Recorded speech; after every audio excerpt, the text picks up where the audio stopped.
मेरा नाम अमित है। आज मैं आपको अपनी ऐसी कहानी सुनाने जा रहा हूँ जिसने मेरा पूरी तरह से जीवन ही बदल दिया। मैं शायद भी आज तक इससे नहीं निकाल सका जब वह लड़की मेरे जीवन में आई थी। मैं फूड डिलीवरी का काम करता था, जबकि मैं ठीक ठाक पढ़ा लिखा था, मगर यह काम करना मेरी मजबूरी थी। मैं एक बड़ी पोस्ट पर था और अच्छी पोस्ट पर नौकरी करता था और 1 लाख रुपए महीने तक कमा लेता था। मगर इस कमाई को छुपाने की खातिर मैं फूड डिलीवरी का काम करता था, जो कि मेरी बहुत ज्यादा मजबूरी थी। मेरे इस काम का सबको पता था, मगर मेरी नौकरी क्या है मेरे माता पिता तक नहीं जानते थे। मैं यह सब कुछ एक लड़की से बचने की खातिर कर रहा था, मगर मुझे क्या पता था कि एक लड़की से जान छुड़ा लूंगा तो दूसरी लड़की के पीछे ऐसे पागल हो जाऊंगा कि अपने जज्बात भी खो दूंगा।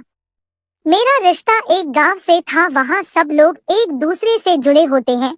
सबको ही एक दूसरे के घराने से जुड़ी पूरी जानकारी होती है। बचपन से ही मैं बहुत तेज दिमाग का था, हर क्लास में टॉप करता। ऊपर से माता पिता की इकलौती संतान, और इकलौती संतान कितनी प्यारी होती है यह तो सबको ही पता है। मेरे पैदा होने के बाद मेरी माँ को कुछ बीमारी की वजह से दोबारा संतान नहीं हुई, इसलिए माता पिता की हर उम्मीद मुझसे ही जुड़ी थी। उन्हें मुझे ही अपने सारे ख्वाब पूरे करने थे। मैंने भी कभी उन्हें तंग नहीं किया और उनकी उम्मीद पर खरा उतारने की पूरी कोशिश करता। माँ ने बचपन में ही घुट्टी में मुझे यह घोल कर पीला दिया था कि तुझे बड़ा आदमी बनना है। तेरे पिता बड़े गरीब हैं। उनका गरीब पैदा होना उनका कसूर नहीं था, मगर उनका गरीब मरना यह उनका कसूर है। लेकिन अब गरीब पैदा होने के बाद तू भी गरीब मारा तो तेरे पिता में और तुझ में क्या फर्क रह जाएगा। इसका इसलिए बेटा कड़ी मेहनत करना, जहाँ तक मुमकिन होगा हम लोग तेरा साथ देंगे, तो बस हमें उदास मत करना। मैंने अपनी माँ की बातें अच्छी तरह से अपने दिमाग में बैठा ली और मेरी माँ ने यह मुझे एक बार नहीं कही, बल्कि वो रोज सुबह उठकर मुझे ये याद दिलाती और मैं उस पर सर हिलता। दिन गुजरते रहे और मैं इसी सबक के साथ बड़ा होता रहा। मेरा स्कूल गवर्नमेंट स्कूल था, मगर जिसको पढ़ना होता है वो घर बैठकर भी पढ़ लेते हैं। इस बात के मुताबिक मैंने स्कूल में दिल लगाकर पढ़ाई की, जहां दूसरे बच्चे आवारा गर्दी करते थे। यह मास्टर जी की मार खाकर भी नहीं पढ़ते थे। वहां मैं खेल के समय भी पढ़ाई करता। हमारे मास्टर जी बड़े सख्त आदमी थे। वह हर बच्चे को खींच कर रखते थे। वह न भी तो मेरे साथ भी नहीं करते थे, मगर मेरा यह शौक देखकर एक दिन उन्होंने मुझे अपने पास बुलाया और बोले, मैं जानता हूँ तुम्हें पढ़ाई का बहुत शौक है। मैं इससे ज्यादा तुम्हारी कोई मदद नहीं कर सकता कि मैं तुम्हें ट्यूशन पढ़ा दिया करूं। बाकी बच्चों की वजह मुझे क्लास में बहुत सख्ती से काम करना पड़ता है। मैं वह सब कुछ नहीं पढ़ा सकता जो जरूरी है, क्योंकि और बच्चे बहुत कमजोर हैं और तुम अच्छे जहां के मलिक हो। इसीलिए मैं चाहता हूं मैं तुम्हें वो सब कुछ ट्यूशन में पढ़ा दिया करो जो जरूरी भी है, और तुम्हें पढ़ना भी चाहिए। बताओ क्या कहते हो तुम। मास्टर जी की शक्ति का तो सबको पता था, मगर उनकी इस बात से मैं हैरान हो गया। मुझे अच्छा भी लगा कि मैं मास्टर जी से ट्यूशन पढ़ूंगा और वो खुद मुझे पढ़ाना के लिए तैयार है। लेकिन फीस, अचानक यह बात जब मेरे दिल में आई तो मैं परेशान हो गया। इससे पहले कि मैं मास्टर जी को माना करता, वह मेरा चेहरा देखकर खुद ही बोले कि बच्चे फीस के टेंशन मत ले, मैं तुमसे फीस नहीं लूंगा, बल्कि तुम्हें तो मैं अपनी खुशी से पढ़ा रहा हूँ। और बल्कि कहा जाए तो तुम गवर्नमेंट स्कूल में पढ़ने के बावजूद पहले बच्चे हो जिसने मुझे अपनी पढ़ाई से खुश किया है। यह सुनकर मैं खुशी से झूम उठा और उनका धन्यवाद किया और सीधा घर की तरफ भागा, क्योंकि यह सब मुझे माँ जी को बताना था। उनकी प्रार्थना ही थी जो भगवान ने इतनी इज्जत दी कि मास्टर जी मुझे खुद पढ़ाने को तैयार थे। मैंने घर जाकर अपनी माँ को सब कुछ बताया तो वह बहुत ज्यादा खुश हुई और पिताजी भी मास्टर जी के लिए प्रार्थना करने लगे। उस समय मैं 5वीं कक्षा में था। जब अगले दिन स्कूल के बाद मास्टर जी के घर ट्यूशन पढ़ने के लिए जाने लगा तो मेरी माँ ने मुझे देसी घी एक डिब्बे में बंद करके दिया। जब वह 2 महीने से मलाई जोड़ करके बना रही थी, मैंने आश्चर्य से पूछा, माँ यह तुम अपने लिए बना रही थी ना कि जोड़ों का दर्द है? यह खाने से ठीक हो जाता है, फिर तुम मास्टर जी के लिए क्यों दे रही हो? जिस पर माँ जी मुस्कुरा कर बोली, अरे दीवाने, मेरा दर्द तो ठीक है।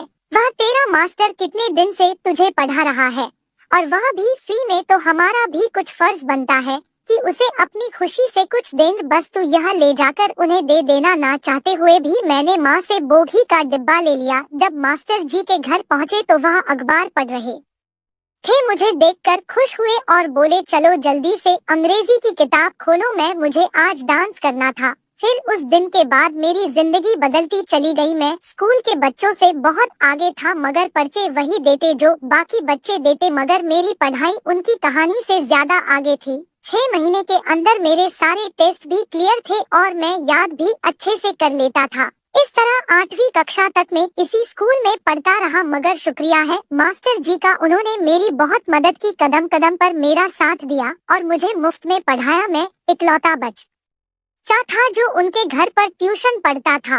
वह पैसे लेकर भी किसी बच्चे को नहीं पढ़ते थे। मुझे इस बात पर गर्व था कि मैं इकलौता बच्चा हूँ है जिसे मास्टर जी ट्यूशन पढ़ाते हैं। तो कक्षा 8 तक में बहुत अच्छा हो चुका था पढ़ाई में। मुझे कक्षा 10 की परीक्षा भी देनी पड़े तो मैं अच्छे नंबरों से पास कर जाता। हमारे गांव में कक्षा 8 तक ही स्कूल थे। बहुत से लड़के तो 8वीं तक पढ़कर ही बंद कर गए। मेरे अलावा 2 और लड़के थे जिन्होंने आगे पढ़ने का सोचा। मास्टर जी ने शहर में बात करके दाखिला कर दिया।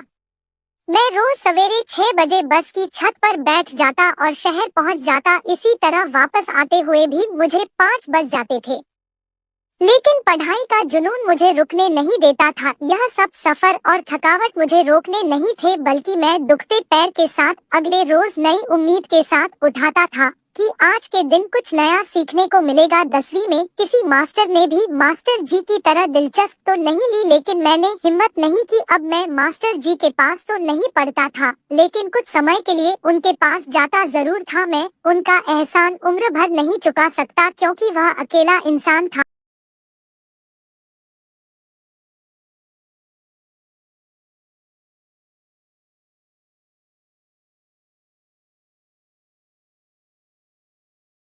मायावी पर हर कोई हैरान था। गांव वाले तो मुंह में उंगलियां दबाकर पूछते थे, अच्छा तो कुमार का बेटा है जिसने बोर्ड में टॉप किया। सब मेरे माता पिता की किस्मत को बोलते और मैं अपने बच्चों को मुझ में जैसा बने की नसीहत करती जी, पर ज्यादातर बच्चों को मुझे नफरत हो गई थी। गांव की लड़कियां जिन्हें मेरी तरक्की के बारे में पता चला तो वह भी मेरे सपना देखने लगी, मगर उस समय इन सब बातों से मैं अनजान था। मुझमें कुछ करने का जुनून था। मुझे सिर्फ बड़ा आदमी बनना था जिसे देखकर मेरे माता पिता मुझमें पर फख्र करते। उसके बाद में गांव में सबकी नजरों में आ गया।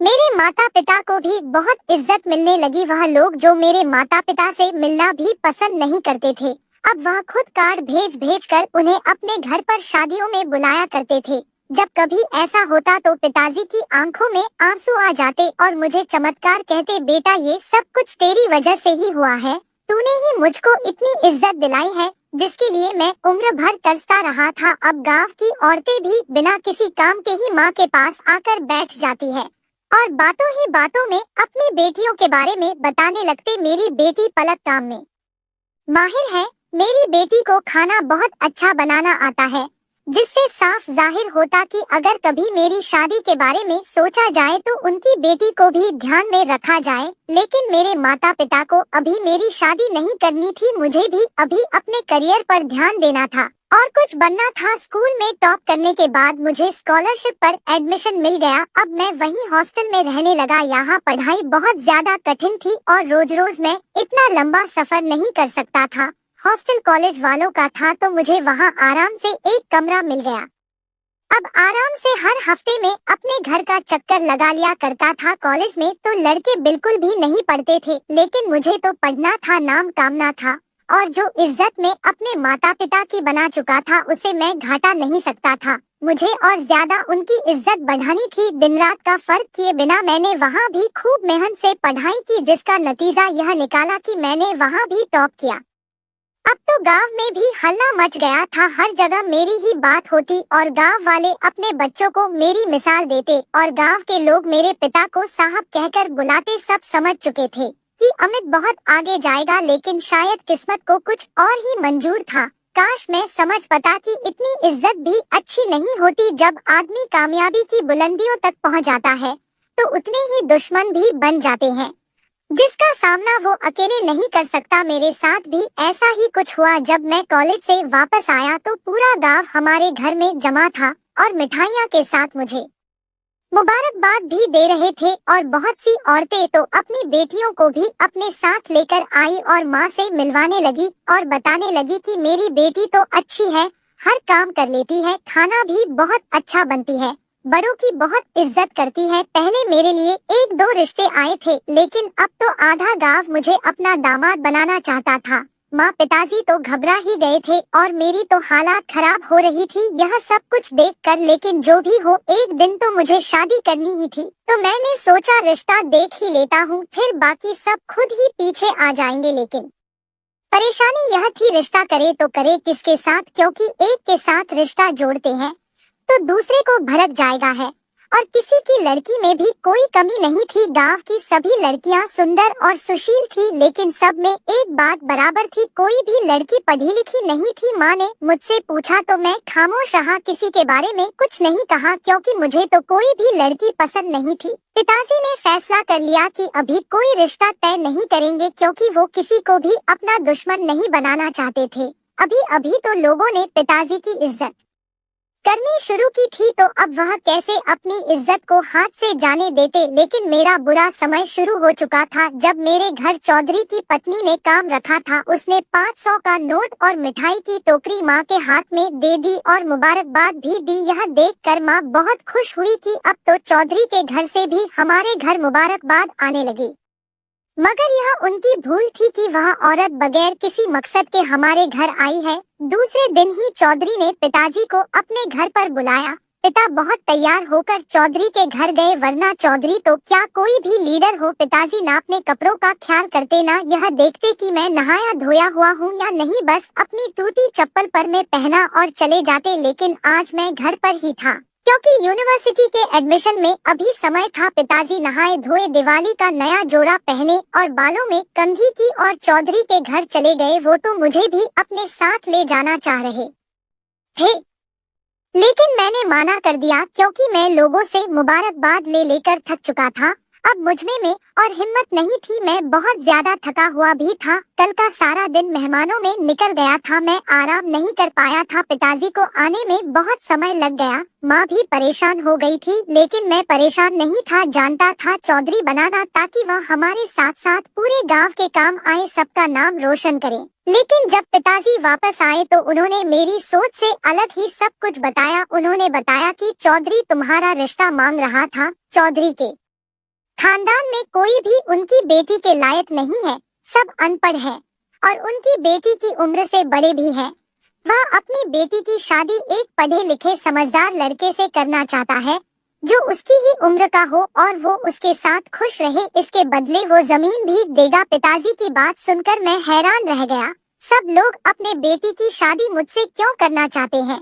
ऐसा भी क्या है मुझमें? बस अच्छे नंबर से पास ही तो हुआ हूँ। पिताजी की आंखों में आंसू आ गए और वह मुझे फक्र से देखने लगे। उन्होंने मुझे अपने सीने से लगाया और कहने लगे, तुम्हारी तरफ से रिश्ता भी तय कर आए थे और मेरी मंगनी अगले हफ्ते ही थी। मैंने पिताजी से कहा कि मुझे उससे शादी नहीं करनी, मैं किसी पढ़ी लिखी लड़की से शादी करूंगा। पिताजी मेरे सामने हाथ जोड़ने लगे और बोले कि बेटा, मेरे बात की मान रख लो और इसी लड़की से शादी कर लो, वरना मेरी इज्जत मिट्टी में मिल जाएगी। मैं चुप हो गया, क्योंकि मेरे पास इसके अलावा कोई और दूसरा रास्ता भी नहीं था। लेकिन मेरे साथ जो हुआ उसने मुझे बागी कर दिया। मेरी मंगनी हुई, उसके बाद चौधरी पिताजी को एक साइड पर ले गए और पता नहीं उनसे क्या क्या कहा। पिताजी मेरे पास आए और मुझे एक तरफ ले जाकर कहने लगे, बेटा, चौधरी की एक ही बेटी है, अगर कल को चौधरी को कुछ हो गया तो कौन होगा उसकी बेटी का ख्याल रखना वाला? तो इसी समय चौधरी की बेटी से शादी कर ले।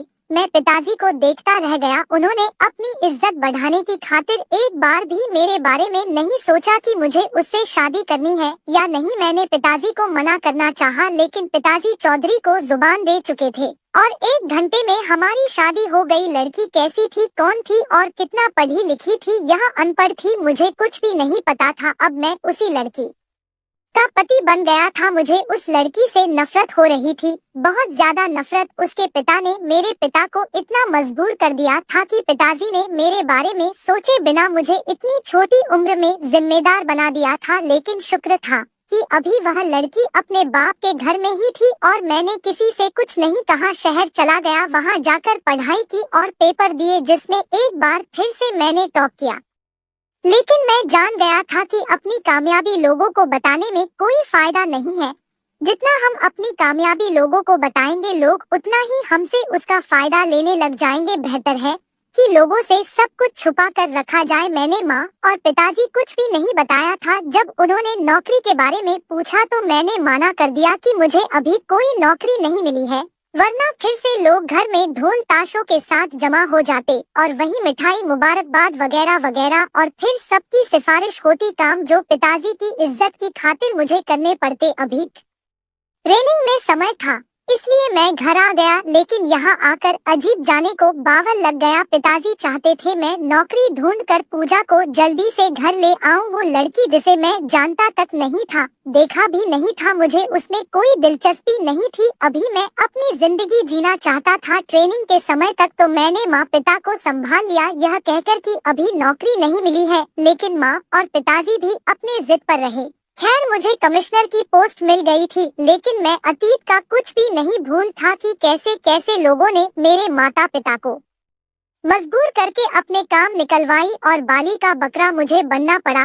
इसलिए मैंने सबसे अपनी नौकरी के बारे में छुपाए रखा। जब मैं घर जाता तो माँ और पिताजी मुझे नौकरी का पूछते तो मैं हमेशा माना कर देता। उस पर मेरी माँ कहती कि तू परेशान मत हो बेटे, मुझे उम्मीद है तुझे कोई अच्छी नौकरी जरूर मिलेगी। फिर चौधरी कहेगा कि मेरा दामाद इतनी बड़ी जगह इतनी अच्छी नौकरी पर लगा है। माँ से झूठ बोलकर मुझे बहुत अफसोस होता, लेकिन चौधरी नाम के तलवार जो मेरे सर पर लटक रही थी, उसका मेरे पास कोई इलाज नहीं था। अगली बार जब मैं घर आया तो माँ और पिताजी फिर से नौकरी का पूछने लगे तो मैंने उनसे कह दिया कि मैं फूड डिलीवरी करता हूँ। पिताजी को तो समझ नहीं आया। मैंने आम शब्दों में उनको समझाया तो वह बहुत मायूस हुए और कहने लगे तुम तो इतना पढ़े लिखे और फिर ऐसी नौकरी क्यों मिली है।